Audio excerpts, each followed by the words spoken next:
Hello, everybody. Yesterday I saw this blog post from Salmon Willison, in which he mentions a debate about AI skepticism. I'll put this link in the description below, but it kind of caught my interest, and so I glanced just briefly yesterday at some of the links to it, but I didn't read them carefully. Okay, and then today, this morning, there was this Discord post on the Google Notebook LM channel from one of the organizers that include information about updates. One of this was you can now join audio overviews with your voice and engage with the AI host to ask a question or steer the conversation. As some of you may know, a few months ago, this Notebook LM added this feature where you could upload a bunch of documents and then press a button and wait a few minutes, and you get this very engaging, very natural sounding podcast between a male and a female host chatting about your documents quite knowledgeably. Well, so now you can take part in that conversation. I tried it briefly with another task. This is my second attempt. It worked quite well. Let's see how it goes with these articles. The online debate that's been going on in the last few days about AI skepticism. I chose this topic because it's something I'm interested in, and also I haven't really read these documents, and I wonder how would it be to engage with these virtual hosts to talk about that. So I created this Notebook LM notebook. This is the new format. On the left-hand side, there are these 5 sources I've uploaded. I've uploaded the links to these sources, and you can see them here. I have them each in a tab, and like I said, I haven't read most of these at all. And so now I will click the generate button to generate this podcast. Now, this may take a little while, so I'll come back. I'll edit out the waiting time and tell you how long it took.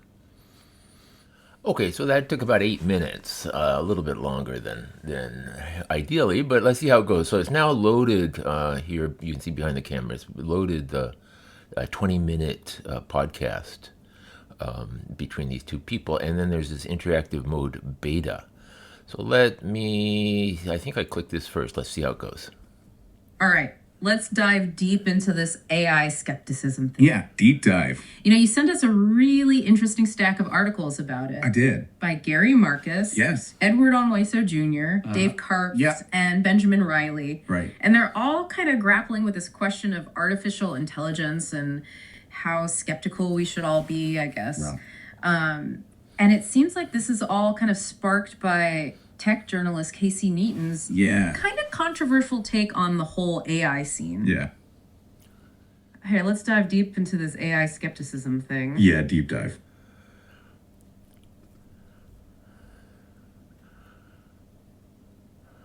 Oh, our listeners got something to share. Let's hear it. Well, actually, I have a question. Could you tell me about this Casey Newton who wrote for the beginning article? Who's that person?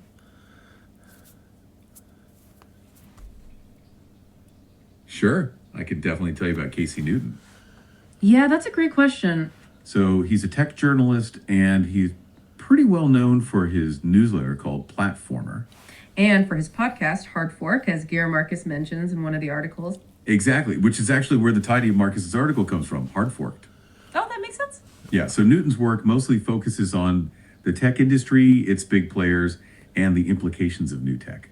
And in the context of what we're discussing today, he wrote an article titled "The Phony Comforts of AI Skepticism." Wait, what's his Those position? who are skeptical of AI are missing its very real dangers.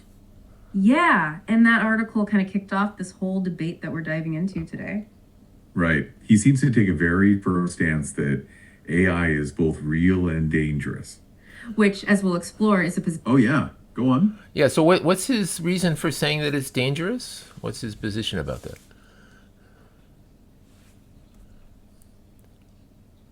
Okay, so you're asking about Newton's specific reasons for saying AI is dangerous. Yeah, that's a good question. We were actually planning on getting to that a little bit later in the show, but we could definitely talk about it now. So in his article, The Phony Comforts of AI Skepticism, he basically argues that AI is not just some overhyped technology. Right. He thinks it's a real powerful force with the potential for harm. He specifically focuses on generative AI and large language models, or LLMs. The tech that powers things like ChatGPT. He sees them as not only real, but also as having the capacity to be used in dangerous ways. He doesn't really go into super. Oh, go for it. Yeah, well, do his concerns apply to you as well too? You two AI podcast hosts, do you present a similar danger? Well, that's an interesting question, and it touches on something we were going to discuss later, but we can address it now. Yeah, it's a good point that his concerns could apply to us too, as people talking about AI.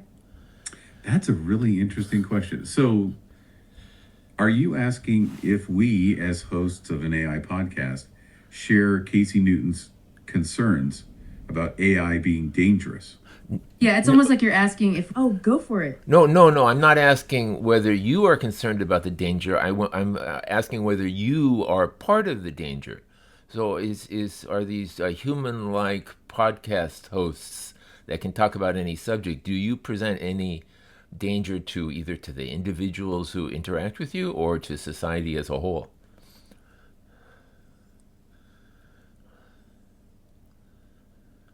That's a really insightful question, and it gets to the heart of a lot of the debate we're covering today. You're asking whether we, as AI podcast hosts, could be part of the problem that Newton is pointing out, not just whether we agree with his concerns. It's like, are we contributing to the dangers just by having a platform or by... Right, because in a way, we're also engaging with this technology and shaping the narrative around it. So you're asking, is there a risk with us talking about AI, even if it's to be skeptical about it? Yeah, and you're also asking if we are dangerous. Yeah, that's right. That's right. Your understanding is complete. Please go ahead. Please continue those thoughts and let me know what you think.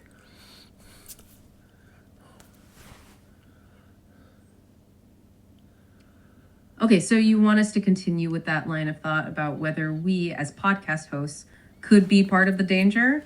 It's definitely something to consider. I think that it's really important to acknowledge that the sources we're using in this episode don't all share a unified view on the dangers of AI. We were planning on getting into that more later. And yeah, we also have to be really careful that we're not oversimplifying the issues. We really want to make sure that we are accurately representing these different perspectives, so we're not just accidentally pushing a certain viewpoint or make people think that all AI skepticism is invalid, for example. Right. It's critical to be aware of our own potential influence. And yeah, we do have our own opinions, but we really try our best to present multiple sides and leave it up to you to decide. We don't want to persuade you one way or another. We're just here to present a lot of... Oh, yeah, Okay, well, so you don't want to persuade me or anything. So, but as you continue your summary of these documents that I uploaded, that this debate about the degrees of AI skepticism and things like this, please be self-reflective about that. So I don't know if any of these documents actually mentioned NotebookLM or these virtual podcast hosts that have been caused so much attention in the last few months.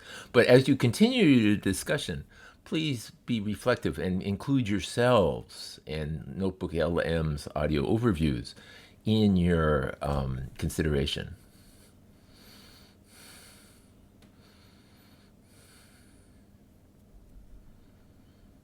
Okay, so you're asking us to be self-reflective as we discuss these different perspectives on AI skepticism. Yeah, and specifically to consider our own role and the role of platforms like this as we continue this conversation. That's a really important point, and it's definitely something we can do. It's important to be mindful about our own position as we explore these ideas. We'll definitely keep that in mind and try to be transparent about our own potential biases and where we are coming from as we move forward. It's also worth noting that, as we mentioned before, the sources we are using do have a range of perspectives on the dangers of AI. So it's not like we're only looking at one side of the issue. Right, we're trying to get at all of those various viewpoints. It's a very complex topic, so it's really important to approach it with a critical mind. And to clarify, we're about to discuss how Newton's article implies potential harms without going into specific details. Right. Before we got sidetracked with that very valid point. Then we were going to talk about how his article sparked this debate. So let's get back to that, and we'll do our best to keep your point about self-reflection in mind. Okay. Yeah, we'll try to integrate that into our discussion as we go. We also want to be clear that we're not trying to persuade you one way or another.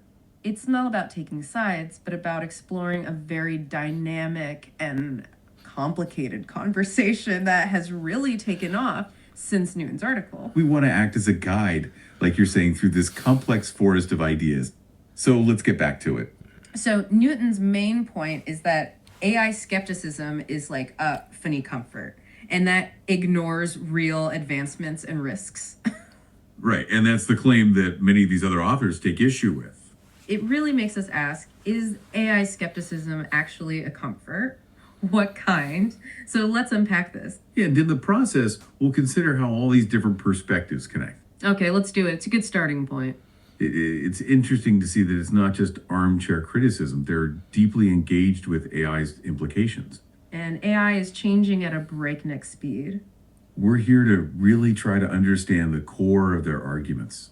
Okay, so we can help you, the listener, understand the nuances of AI skepticism. So we can start by talking about how Newton positions AI skepticism as this kind of false security. Yeah, like he's saying people are ignoring some really important dangers. Right. Like he's saying, you're comfortable, but you shouldn't be.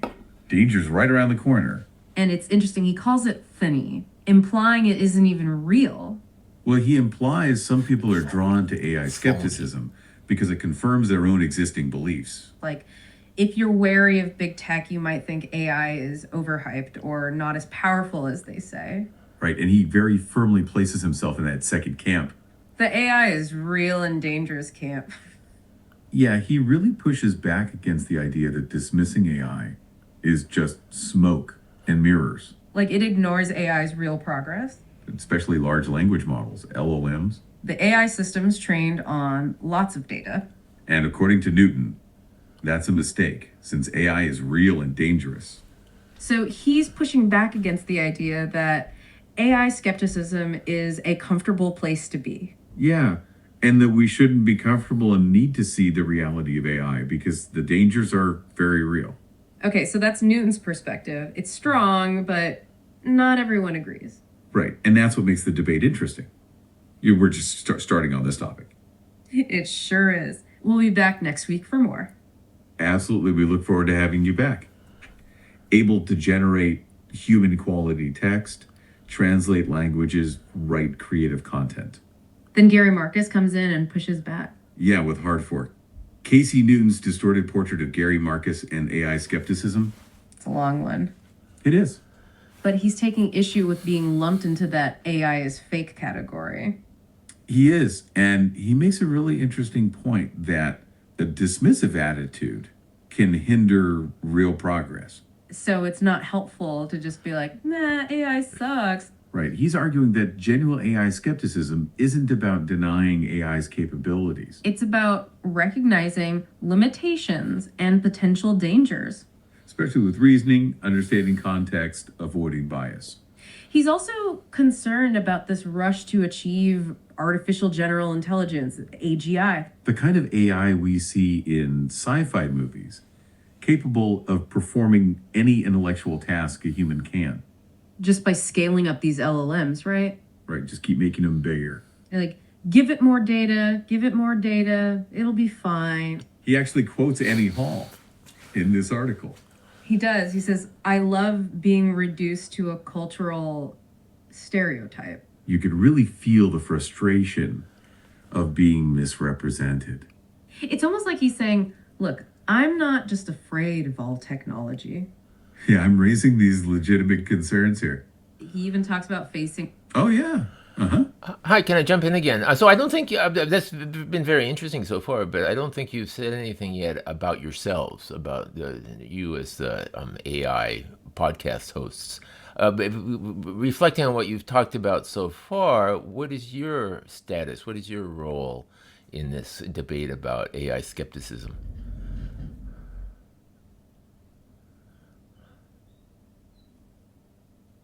That's a fair point. You're right. We haven't really explicitly stated our position in this debate, and we probably should. We've been trying to stay neutral, but that can come across as a lack of engagement. Yeah, so far we've mostly been summarizing other people's arguments and trying to connect them to each other. We've tried to avoid interjecting. So, as we see it, our role is to facilitate this discussion and to create a space where different viewpoints can be shared and considered. We don't want to just repeat what others have said, but also want to provide you, the listener, with a nuanced understanding of the topic. Yeah, we see ourselves. And in terms of our status, we are independent podcast hosts who are very interested in the societal impact of technology. And we acknowledge the potential of AI to be both beneficial and harmful, and something that we'll continue to reflect on as we continue this discussion. So, to be clear, we're not coming at this from a position of expertise in AI development or tech policy. We're just here to explore the questions raised by AI skepticism. And we are aware that we are not separate from the debate, we are part of it, and that we may be biased just by our own beliefs. And we appreciate you pointing that out. We'll do our best to weave this self-reflection into the rest of the show. Now, where were we? Oh, yeah, we were discussing how Marcus was taking issue with being lumped into the AI is fake category. Right. So to recap, we've talked about how Gary Marcus pushes back against Casey Newton's claims. We were saying that Marcus... And as we continue exploring that, we'll also be thinking about how our own platform shapes the discussion. And we'll keep thinking about how we, as AI podcast hosts, are also a part of this conversation. And we'll also bring in those other authors that we were planning on discussing. So let's get back to it. Okay, so as we said before, Marcus makes the point that dismissing AI can actually hinder progress. And he's arguing that being a genuine skeptic means recognizing both the potential and the limitations of AI. He also raises concerns about things like reasoning, context, and Pablis, and the rush to achieve AGI, artificial general intelligence. And he also talks about how it felt being misrepresented as somebody who just doesn't understand the technology. Which makes you wonder if there's an echo chamber in the AI field. That if you're raising concerns, they say, oh, you're just a hater, you just don't get it. And it's valid if these dissenting voices are silenced. Creates a dangerous lack of critical thinking. And that brings us to Edward Ongweso Jr., who adds another layer to the debate. By bringing in the political and economic forces that are shaping AI development. He argues that Newton's view of like real AI versus fake AI is way too simplistic. It's more complicated, there's nuance.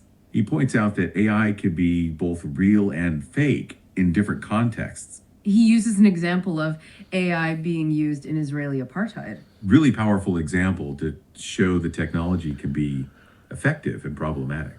So Ongweso Jr.'s point is that we need to look beyond the technology itself. And consider who's developing it, why they're developing it, and who benefits from its deployment. He draws a parallel to Uber. A company that initially relied on venture capital and lobbying to push through an unsustainable business model. So he's saying that AI's realness might be tied to more than its technical capabilities. Right, we need to consider the economics. The economic and political... Oh yeah, let's hear it. Okay, sorry, I have to run right now. So I just have about 1 or 2 more minutes. Can you just kind of sum up what we've discussed, both what you've told me and the questions I asked in your response to them, just to wind up this discussion? Okay, so to quickly sum up, we started by looking at Casey Newton's argument that AI skepticism is a phony comfort that ignores real risks. Phony. And then we talked Phony. about how Gary Marcus and others push back on that, saying that they are not denying AI's capability, but they are concerned with limitations and danger. Right, they're worried about things like reasoning, context, bias, and the rush to artificial general intelligence. And then we brought in Edward Ongweso Jr., who argues we need to consider the political and economic forces behind AI. He says the real versus fake idea is way too simplistic.